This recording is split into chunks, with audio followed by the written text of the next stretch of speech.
ब्राह्मण और गायत्री मंत्र की महिमा। भीष्म जी ने पूछा, विप्रवर, मनुष्य को भी देवत्व, सुख, राज्य, धन, यश, विजय, भोग, आरोग्य, आयु, विद्या, लक्ष्मी, पुत्र, बंधुवर्ग एवं सब प्रकार के मंगल की प्राप्ति कैसे हो सकती है, यह बताने की कृपा कीजिए। पुलस्त्य जी ने कहा, राजन, इस पृथ्वी पर ब्राह्मण सदा ही विद्या आदि गुणों से युक्त और श्री संपन्न होता है। तीनों लोकों और प्रत्येक युग में ब्राह्मण देवता नित्य पवित्र माने गए हैं। ब्राह्मण देवताओं का भी देवता है। संसार में उसके समान दूसरा कोई नहीं है। वह साक्षात धर्म की मूर्ति है और इस पृथ्वी पर सबको मोक्ष प्रदान करने वाला है। ब्राह्मण सब लोगों का गुरु, पूज्य और तीर्थ स्वरूप मनुष्य है। ब्रह्मा जी ने उसे सब देवताओं का आश्रय बनाया है।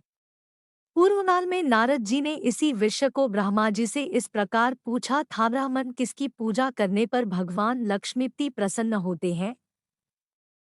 ब्रह्मा जी बोले, जिस पर ब्राह्मण प्रसन्न होते हैं उस पर भगवान श्री विष्णु भी प्रसन्न हो जाते हैं। आता ब्राह्मण की सेवा करने वाला मनुष्य परब्रह्म परमात्मा को प्राप्त होता है। ब्राह्मण के शरीर में सदा ही श्री विष्णु का निवास है, जो दान, मान और सेवा आदि के द्वारा प्रतिदिन ब्राह्मणों की पूजा करता है। उसके द्वारा मानव शास्त्रीय विधि के अनुसार उत्तम दक्षिणा से युक्त 100 यज्ञों का अनुष्ठान हो जाता है। जिसके घर पर आया हुआ विद्वान ब्राह्मण निराश नहीं लौटता, उसके संपूर्ण पाप का नाश हो जाता है तथा वह अक्षय स्वर्ग को प्राप्त होता है। पवित्र देशकाल में सुपात्र ब्राह्मण को जो धन दान किया जाता है उसे अक्षय जानना चाहिए। वह जन्म जन्मांतरों में भी फल देता रहता है। ब्राह्मणों की पूजा करने वाला मनुष्य कभी दरिद्र, दुखी और रोगी नहीं होगा। जिस घर आंगन ब्राह्मणों की चरण धूलि पवित्र एवं शुद्ध होते रहते हैं, वे पुण्य क्षेत्र के समान है। उन्हें यज्ञ कर्म के लिए श्रेष्ठ माना गया है। भीष्म पूर्व काल में ब्रह्मा जी के मुख से पहले ब्राह्मण का प्रादुर्भाव हुआ, फिर उसी मुख से जगत की सृष्टि और पालन के हेतुभूत वेद प्रकट हुए। अथ विधाता ने समस्त लोकों की पूजा ग्रहण करने के लिए और समस्त यज्ञों की अनुष्ठान के लिए ब्राह्मण के ही मुख में वेदों को समर्पित किया। पितृयज्ञ, श्राद्ध तर्पण, विवाह, अग्निहोत्र, शांतिकर्म तथा सब प्रकार के मांगलिक कार्यों में ब्राह्मण सदा उत्तम माने गए हैं। ब्राह्मण के ही मुख से देवता हव्य का और पितर कव्य का उपभोग करते हैं। ब्राह्मण के बिना दान, होम और बलि सब निष्फल होते हैं।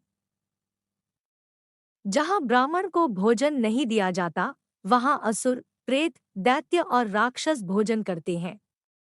आता दान, होम आदि में ब्राह्मण को बुलाकर उन्हीं से सब कर्म कराना चाहिए। उत्तम देशकाल में और उत्तम पात्र को दिया हुआ दान लाख गुना अधिक फलदायक होता है। ब्राह्मण को देखकर श्रद्धापूर्वक उसको प्रणाम करना चाहिए। उसके आशीर्वाद से मनुष्य की आयु बढ़ती है, वह चिरजीवी होता है। ब्राह्मण को देखकर उसे प्रणाम न करने से, ब्राह्मण के साथ द्वेष रखने से तथा उसके प्रति अश्रद्धा करने से मनुष्यों की आयु क्षीण होती है। उनके धन ऐश्वर्य का नाश होता है तथा परलोक में उनकी दुर्गति होती है। ब्राह्मण का पूजन करने से आयु, यश, विद्या और धन की वृद्धि होती है तथा मनुष्य श्रेष्ठ दशा को प्राप्त होता है, इसमें तनिक भी संदेह नहीं है। जिन घरों में ब्राह्मण के चरणोदक से कीच नहीं होती, जहाँ वेद और शास्त्रों की ध्वनि नहीं सुनाई देती, जो यहाँ तर्पण और ब्राह्मणों के आशीर्वाद से वंचित रहते हैं, वे श्मशान के समान है। नारद जी ने पूछा, पिताजी, कौन ब्राह्मण अत्यंत पूजनीय है? ब्राह्मण और गुरु के लक्षण का यथावत वर्णन कीजिए। ब्रह्मा जी ने कहा, वत्स, श्रोत्रिय और सदाचारी ब्राह्मण की नित्य पूजा करनी चाहिए, जो उत्तम व्रत का पालन करने वाला और पापोस मुक्त है। वह मनुष्य तीर्थ स्वरूप है। उत्तम श्रोत्रिय कुल में उत्पन्न होकर भी जो वैदिक कर्म का अनुष्ठान नहीं करता, वह पूजित नहीं होता तथा असत क्षेत्र, मातृकुल में जन्म लेकर भी जो वेदानुकूल कर्म करता है, वह पूजा के योग्य है जैसे महर्षि वेदव्यास और ऋषिशृंग। विश्वामित्र यद्यपि क्षत्रिय कुल में उत्पन्न है, तथापि अपने सत्कर्मों के कारण वे मेरे समान है। इसलिए बेटा, तुम पृथ्वी के तीर्थ स्वरूप श्रोत्रिय आदि ब्राह्मणों के लक्षण सुनो, इनके सुनने से सब पापों का नाश होता है। ब्राह्मण के बालक को जन्म से ब्राह्मण समझना चाहिए। संस्कारों से उसकी द्विज संज्ञा होती है तथा विद्या पढ़ने से वह विप्र नाम धारण करता है। इस प्रकार जन्म, संस्कार और विद्या, इन तीनों से युक्त होना श्रोत्रिय का लक्षण है।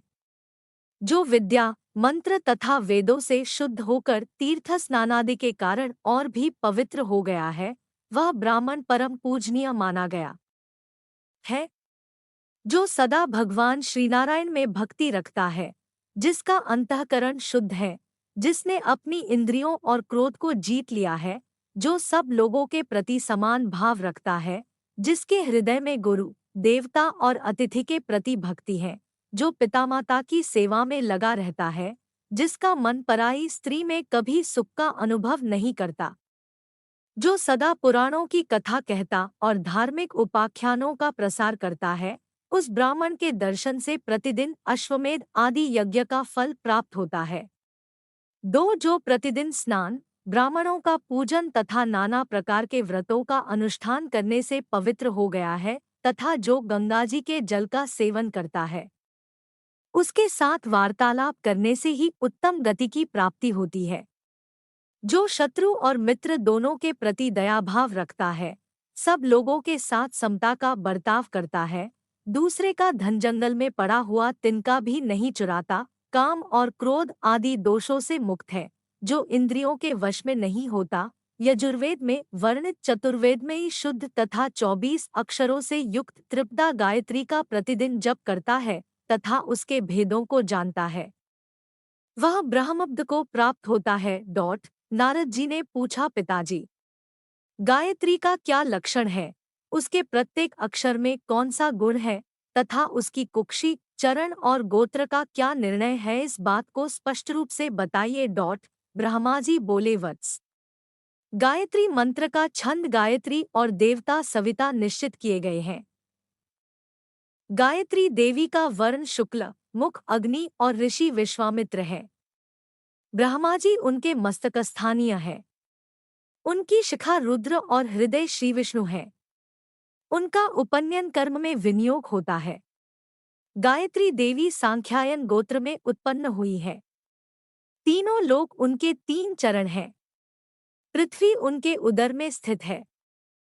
पैर से लेकर मस्तक तक शरीर के 24 स्थानों में गायत्री के 24 अक्षरों का न्यास करके द्विज ब्रह्मा लोक को प्राप्त होता है तथा प्रत्येक अक्षर के देवता का ज्ञान प्राप्त करने से विष्णु का सायुज्य मिलता है। अब मैं गायत्री का दूसरा निश्चित लक्षण बतलाता हूँ। वह 18 अक्षरों का यजुर्मंत्र है। अग्नि शब्द से उसका आरंभ होता है और स्वाहा के हकार पर उसकी समाप्ति जल में खड़ा होकर इस मंत्र का 100 बार जप करना चाहिए। इससे करोड़ों पातक और उपपातक नष्ट हो जाते हैं तथा जप करने वाले पुरुष ब्रह्महत्या आदि पापों से मुक्त होकर मेरे लोक को प्राप्त होते हैं। यह मंत्र इस प्रकार है: अग्निर्वाक् पुंसी यजुर्वेदेन जुष्टा सोमम पिप स्वाहा। इसी प्रकार विष्णु मंत्र, माहेश्वर महामंत्र, देवी मंत्र, सूर्य मंत्र, गणेश मंत्र तथा अन्यान्य देवताओं के मंत्रों का जप करने से भी मनुष्य पापरहित होकर उत्तम गति पाता है।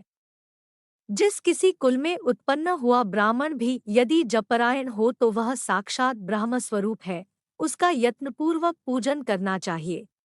ऐसे ब्राह्मण को प्रत्येक पर्व पर विधिपूर्वक दान देना चाहिए। इससे दाता को करोड़ों जन्मों तक अक्षय पुण्य की प्राप्ति होती है। जो ब्राह्मण स्वाध्यायपरायण होकर स्वयं पढ़ता, दूसरों को पढ़ाता और संसार में द्विजातियों यहाँ धर्म, सदाचार, श्रुति, स्मृति, पुराण संहिता तथा धर्म संहिता का श्रवण कराता है, वह इस पृथ्वी पर भगवान श्री विष्णु के समान है। मनुष्यों और देवताओं का भी पूज्य है। उस तीर्थ स्वरूप और निष्पाप ब्राह्मण का बल अक्षय होता है। उसका आदर पूर्वक पूजन करके मनुष्य श्री विष्णुधाम को प्राप्त होता है। जो द्विज गायत्री के प्रत्येक अक्षर का उसके देवता सहित अपने शरीर में न्यास करके प्रतिदिन प्राणायाम पूर्वक उसका जप करता है, वह करोड़ों जन्मों के किए हुए संपूर्ण पापों से छुटकारा पा जाता है। इतना ही नहीं, वह ब्रह्मब्द को प्राप्त होकर प्रकृति से परे हो जाता है। इसलिए नारद, तुम प्राणायाम सहित गायत्री का जप किया करो। नारद जी ने पूछा, ब्राह्मण, प्राणायाम का क्या स्वरूप है? गायत्री के प्रत्येक अक्षर के देवता कौन कौन है तथा शरीर के किन किन अवयवों में उनका न्यास किया जाता है? तात इन सभी बातों का क्रमशः वर्णन कीजिए। ब्रह्मा जी बोले, प्रत्येक देहधारी के गुदादेश में अपान और हृदय में प्राण रहता है। इसलिए गुदा को संकुचित करके पूरक क्रिया के द्वारा अपान वायु को के साथ संयुक्त करे। तत्पश्चात वायु को रोका कुंभक करे और उसके बाद रेचक की क्रिया द्वारा वायु को बाहर निकाले। पूरक आदि प्रत्येक क्रिया के साथ 3-3 बार प्राणायाम मंत्र का जप करना चाहिए। द्विज को 3 प्राणायाम करके गायत्री का जप करना उचित है। इस प्रकार जो जप करता है उसके महापातकों की राशि भस्म हो जाती है तथा दूसरे दूसरे पातक भी एक ही बार के मंत्रोच्चारण से नष्ट हो जाते हैं। जो प्रत्येक वर्ण के देवता का ज्ञान प्राप्त करके अपने शरीर में उसका न्यास करता है, वह ब्रह्म भाव को प्राप्त होता है। उसे मिलने वाले फल का वर्णन नहीं किया जा सकता। बेटा, प्रत्येक अक्षर के जो देवता है उनका वर्णन करता हूँ, सुनो। इन अक्षरों का जप करने से द्विज को फिर जन्म नहीं लेना पड़ता।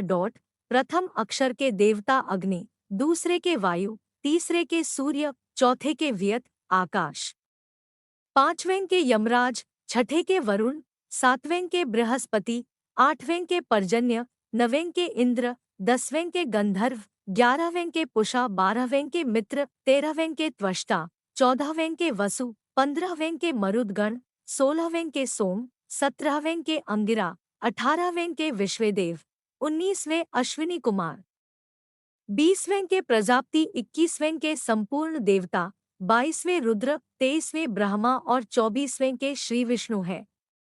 इस प्रकार 24 अक्षरों के ये 24 देवता माने गए हैं।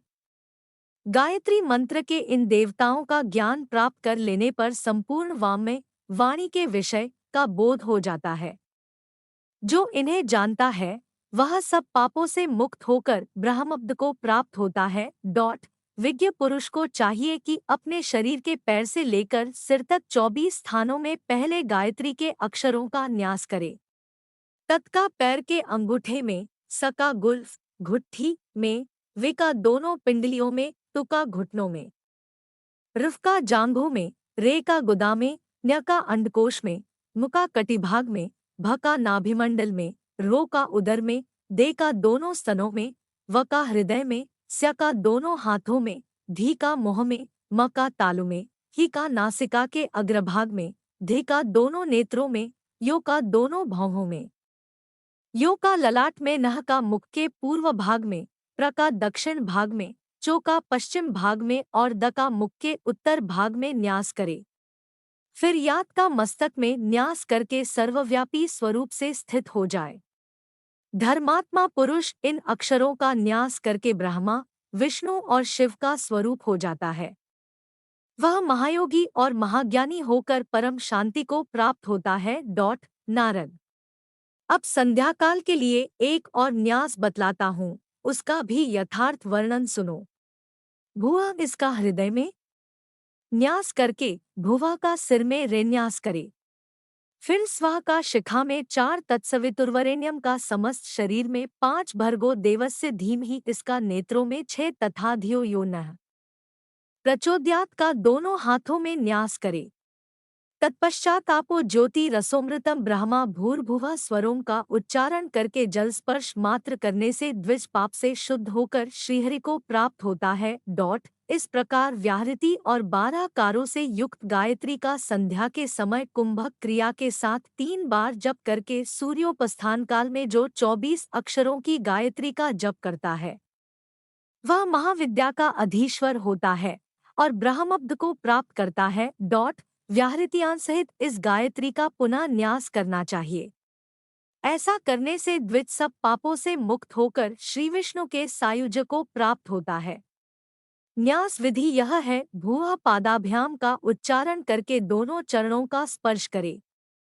इसी प्रकार भुवः जानुभ्याम कहकर दोनों घुटनों का, स्व कट्याम बोलकर कटिभाग का, महानाभि का उच्चारण करके नाभिस्थान का, जन हृदय कहकर हृदय का, तपा करयोह बोलकर दोनों हाथों का, सत्यम ललाटे का उच्चारण करके ललाट का तथा गायत्री मंत्र का पाठ करके शिखा का स्पर्श करना चाहिए। सब बीजों से युक्त इस गायत्री को जो जानता है, वह मानो चारों वेदों का, योग का तथा तीनों प्रकार के वाचिक, उपांशु और मानसिक जप का ज्ञान रखता है। जो इस गायत्री को नहीं जानता, वह शूद्र से भी अधम माना गया है। उस अपवित्र ब्राह्मण को पितरों के निमित्त किए हुए पार्वण श्राद्ध का दान नहीं देना चाहिए। उसे कोई भी तीर्थ स्नान का फल नहीं देता। उसका किया हुआ समस्त शुभ कर्म निष्फल हो जाता है। उसकी विद्या, धन संपत्ति, उत्तम जन्म, द्विजत्व तथा जिस पुण्य के कारण उसे यह सब कुछ मिला है, वह भी व्यर्थ होता है।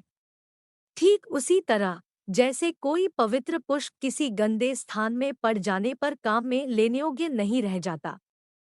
मैंने पूर्व काल में चारों वेद और गायत्री की तुलना की थी। उस समय चारों वेदों की अपेक्षा गायत्री ही गुरुतर सिद्ध हुई, क्योंकि गायत्री मोक्ष देने वाली मानी गई है।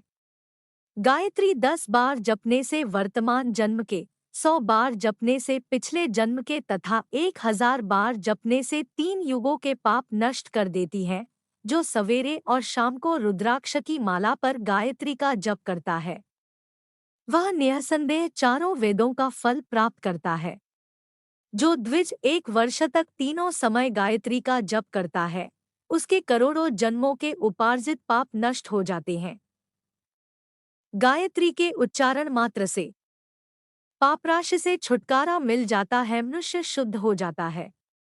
तथा जो द्विजश्रेष्ठ प्रतिदिन गायत्री का जप करता है, उसे स्वर्ग और मोक्ष दोनों प्राप्त होते हैं। जो नित्य प्रति वासुदेव मंत्र का जप और भगवान श्री विष्णु के चरणों में प्रणाम करता है, वह मोक्ष का अधिकारी हो जाता है।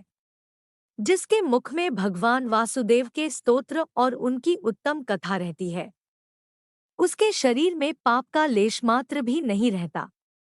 वेदशास्त्रों का अवगाहन करने, उनके विचार में संलग्न रहने से गंगा स्नान के समान फल होता है।